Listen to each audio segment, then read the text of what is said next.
ఉండను. సో నాకు ఎప్పుడు హైదరాబాద్ నుంచి ఎవరైనా ఫోన్ చేసినా కానీ స్క్రిప్ట్ వచ్చినా కానీ ఏ పనున్నా కానీ వెంటనే వెళ్ళి పరిగెత్తుకెళ్ళి నేను ఫస్ట్ తినేస్తాను. ఎందుకంటే సౌత్లో అండ్ ఇండియాలో మూవీస్కి చాలా ఇంపార్టెంట్ ఇచ్చే ఒక ఇండస్ట్రీ మన తెలుగు ఇండస్ట్రీ. అండ్ ఆ సినిమాని ఇంకా బ్రతికించి ఆ సినిమాని ఎక్కడికో తీసుకెళ్ళే ఆడియన్స్ మన తెలుగు ఆడియన్స్. సో నాకు బాగా తెలుసు వాళ్ళు వస్తున్నారంటే ఆ సినిమా ఎలా ఉంటుంది, స్క్రిప్ట్ ఎలా ఉంటుంది, యూనో నాకు వాళ్ళ వర్క్ మీద చాలా నమ్మకం. సో అలాగే ఈ స్క్రిప్ట్ విన్నాను అండ్ నాకు చాలా నచ్చింది. నాకు పర్ఫార్మెన్స్ ఓరియంటెడ్గా ఉన్న స్క్రిప్ట్స్ అంటే నాకు చాలా ఇష్టం. ఈ cinema out and out performance ఒక 2 షేడ్స్ ఉంటుంది. స్కూల్ క్యారెక్టర్ ఒక చిన్న పిల్లడుగా చేస్తుంటాను అండ్ పెద్దగైన తర్వాత ఒక క్యారెక్టర్ ఉంటుంది.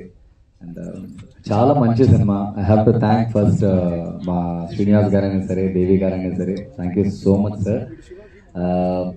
నేను ఇంకా 30th మీ గురించి నేను చాలా మాట్లాడాలి sir.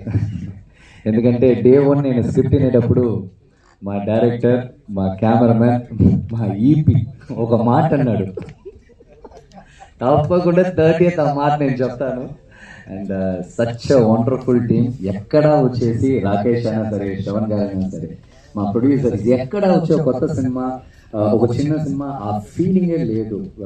Every time, all the time, crowd అయినా సరే, ఒక ఎక్విప్మెంట్స్ అయినా సరే, ఓ మై గాడ్, వాళ్ళు ఆ సినిమాకి చూపించిన ఇంట్రెస్ట్ నిజంగా చెప్తాను, ఇదే నాకు మన ఇండస్ట్రీలో నచ్చింది. చాలా చాలా ఇష్టమైన విషయం ఇదే.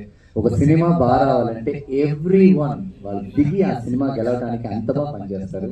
నాకు చాలా happy, I feeling so blessed ఈ సినిమాలో ఒక పార్ట్గా నాకు ఉన్నందుకు. అండ్ మా యాక్టర్స్ అయినా సరే, యష్ అయినా సరే, ఎవరైనా సరే, they are all very very good and very sincere. She's very very sincere, very nice actress. తప్పకుండా మీరు రేపు January 2 మీరు సినిమా చూస్తూ మీకు అందరికీ అర్థమవుతుంది.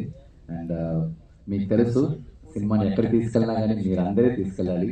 తప్పకుండా ఆడియన్స్ దగ్గరికి తీసుకెళ్ళండి. అండ్ మీరందరూ వచ్చినందుకు thank you so much. And January 2 cinema వస్తుంది. తప్పకుండా మీరు అందరూ చూడండి. Thank you so much.